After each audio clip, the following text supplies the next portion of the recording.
Le mode d'action du sel sur les bactéries. Tout d'abord, nous savons qu'un organisme ayant une membrane semi-perméable est soumis à une pression osmotique, soit le mouvement de l'eau à l'extérieur des cellules et celui à l'intérieur des cellules qui doit toujours être bien régulé. La plupart du temps, la concentration de l'eau à l'extérieur des cellules est plus grande que celle à l'intérieur.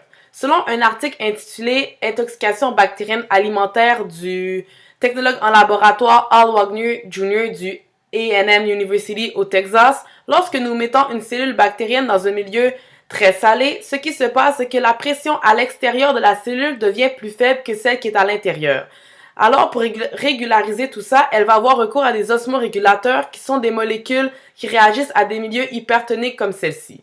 Si elles ne sont pas capables d'avoir recours aux osmorégulateurs, ce qui se passe, c'est qu'il va y avoir une sortie massive d'eau de la cellule. Elle va donc se ratatiner. On parle donc d'une cellule en déshydratation. Qu'est-ce qui se passe avec une cellule en déshydratation? Elle va mourir. Alors, en soumettant une cellule dans un milieu hypersalin comme que nous l'avons fait dans notre expérience, nous essayons de tuer nous essayons de tuer le plus possible toutes les bactéries qui auraient pu avoir croissance.